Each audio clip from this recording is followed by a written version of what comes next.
بسم اللہ الرحمن الرحیم الصلاۃ والسلام علیک یا سیدی یا رسول اللہ وعلی آلک و اصحابک یا نور اللہ اللہم صلی علی محمد کما تحب و ترضی عنہ۔ درود شریف کی برکت اور فضیلت کے کیا کہنے، یہ وہ معجزات کر دیتا ہے جہاں سے ہم بالکل مایوس ہو چکے ہوتے ہیں۔ اللہ کریم ایسی ایسی راہیں کھولتا ہے کہ بتائی نہیں جا سکتی۔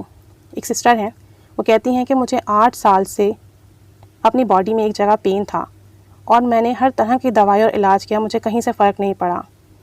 کہتی ہیں کہ 8 سال کی تکلیف تھی، جو کچھ میں کر سکتی تھی میں نے سب کیا، اور پھر 4 مہینے پہلے میں نے فجر کے وقت اول آخر 7 بار درود ابراہیمی پڑھا اور درمیان میں 27 بار سورہ کوثر پڑھی، یعنی اول آخر 7 بار درود ابراہیمی اور 27 بار سورہ کوثر پڑھی فجر کی نماز کے بعد۔ کہتی ہیں اپنے مرض کی جگہ پر دم کیا، دعا کی، 7 دن میں مجھے سکون ملنے لگا، آرام آنے لگا۔ کہاں 8 سال سے میں مسلسل تکلیف میں تھی، بے چین تھی، پریشان تھی اور کوئی دوا اثر نہیں کر رہی تھی، اور کہاں 7 دن میں مجھے سکون ملنے لگا۔ الحمدللہ الحمدللہ۔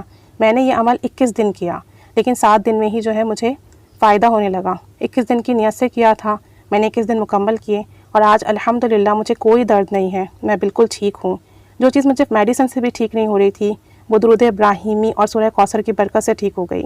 کہتی ہیں کہ اللہ کا شکر ہے، اب مجھے کہیں کوئی تکلیف نہیں ہے، الحمدللہ 4 مہینے ہو گئے ہیں۔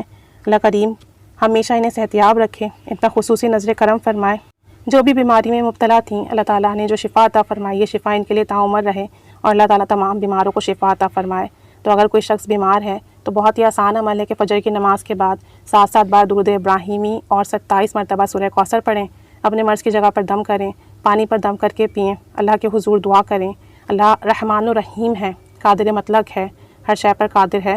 انشاءاللہ تعالیٰ وہ شفائے کاملہ عطا فرمائے گا، اور انشاءاللہ تعالیٰ اس شفا کی برکت سے تمام بیماریاں ٹھیک ہو جائیں گی۔ اللہ رحمت کی نگاہ فرمائے، ہمارا پڑھنا قبول فرمائے، اور سب بیماروں کو کامل شفا عطا فرمائے۔ آمین بجاہ النبی آمین صلی اللہ علی محمد صلی اللہ علیہ وآلہ وسلم۔ اللہم صلی علی محمد کما تحب و ترضی عنہ۔